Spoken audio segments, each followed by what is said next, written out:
Hello అండి, welcome to Sridevi kitchen stories. Sridevi kitchen స్టోరీస్లో నేను చూపించిపోయే రెసిపీ ఏంటంటే చికెన్ దమ్ బిర్యానీ అండి. ఆల్రెడీ మీరు షార్ట్ వీడియోలో చూసే ఉంటారు కదా. ఇది ఫుల్ వీడియో అప్లోడ్ చేస్తున్నానండి.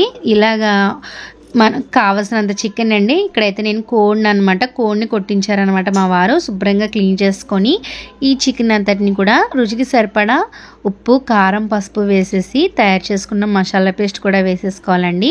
మసాలా పేస్ట్ వచ్చేసి జీలకర్ర, అల్లం, వెల్లుల్లి, నూపప్పు అన్నమాట వేసేసుకొని బాగా కలిపేసుకోవాలండి. నేను ఇందులో కొంచెం పెరుగు వేయడం అనేది మర్చిపోయాను అనమాట. అందుకని స్టవ్ మీద పెట్టే ముందే కొంచెం పెరుగు అలాగే బ్రౌన్ ఆనియన్స్ కూడా వేసానండి. వేసి బాగా కలిపేసుకొని స్టవ్ మీద హై ఫ్లేమ్లోనే ఉడికించుకోవాలన్నమాట.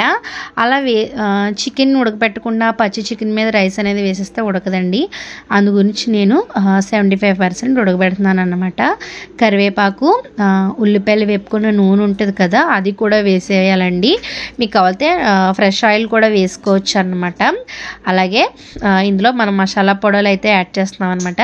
చికెన్ మసాలా పొడి, ధనియాల పొడి, అలాగే kasuri methi, garam masala powder, 1 table spoon నెయ్యి కూడా వేసేసుకొని బాగా కలిపేసుకోవాలండి. కొంచెం చికెన్ ఉడకబెట్టుకుంటేనే మంచిదన్నమాట. చూసారా, ఈ విధంగా చికెన్ని ఉడకబెట్టుకొని పక్కన పెట్టేసుకోవాలన్నమాట. ఇప్పుడు ఒక పలావ్ గిన్నెలో పలావ్ సామాన్లు, అలాగే గ్రీన్ చిల్లీ, పుదీనా, కొత్తిమీర, రుచికి సరిపడ ఉప్పు అండి. కొంచెం ఉప్పు ఎక్కువగానే వేసుకోవాలన్నమాట. వేసుకొని బాగా నీళ్లు మరిగించాలండి. ఆ బిర్యానీ సామాన్లో ఉన్న సారం అంతా దిగే విధంగా బాగా మరగబెట్టుకొని నానబెట్టుకున్న బాస్మతి రైస్ని వేసేసుకొని 75% ఉడకబెట్టుకోవాలండి. మన రైస్ని పట్టుకుంటే తెలిసిపోతుంది అన్నమాట అది రైస్ ఎంతవరకు ఉడికింది అనేది. మరీ మెత్తగా అయితే ఉడకబెట్టుకోకూడదు అనమాట.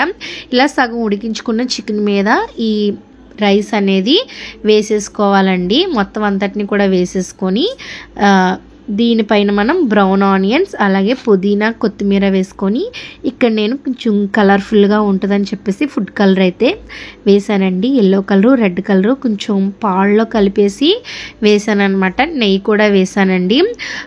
ఒక్క పావు గంట సేపు హై ఫ్లేమ్లోని, తర్వాత సిమ్లో ఒక పావు గంట సేపు ఉడకబెట్టుకుంటే సరిపోతుందండి. చూసారా, ఇక్కడ ఫుడ్ కలర్ అండి. ప్రతిసారి వేసుకోమని నేను చెప్పట్లేదు, అప్పుడప్పుడునండి. ఎందుకంటే ఫుడ్ కలర్ అంత హెల్త్కి మంచిది కాదు కదా. ఇలా మూత పెట్టేసుకొని, అడిగిన నేను ఏమీ పెట్టలేదండి. ఇది మందపాటి పలావ్ గిన్నె అనమాట. చూసారా, టేస్ట్ అయితే స్మెల్ అయితే చాలా బాగా వచ్చింది. చాలా అంటే చాలా బాగుందండి. పొడి పొడిలాడుతా రైస్ అనేది వచ్చిందనమాట. మా పిల్లలకి అది ఎంతో బాగా నచ్చేస్తుంది. చాలా హ్యాపీగా తిన్నారండి. మీరు కూడా ఒకసారి ఈ విధంగా ట్రై చేసి ఎలా ఉందో కామెంట్ అయితే చేసేసి మన ఛానల్ని తప్పకుండా సబ్స్క్రైబ్ చేసి సపోర్ట్ చేసి మీ ఫ్రెండ్స్ అందరికీ కూడా షేర్ చేస్తానని అయితే అనుకుంటున్నాను అనమాట. మళ్ళీ మీ ముందుకి కొత్త కొత్త వీడియోలతో మళ్ళీ కలుద్దామండి. ఇందుకే నేను చేసిన రెసిపీ మీరు ఎప్పుడైనా ట్రై చేసి ఉంటే, లేదంటే ఎప్పుడైనా ట్రై చేసినా ఎలా వచ్చిందో తప్పకుండా కామెంట్ అయితే చేసేయండి. ఛానల్ని సబ్స్క్రైబ్ చేయండి.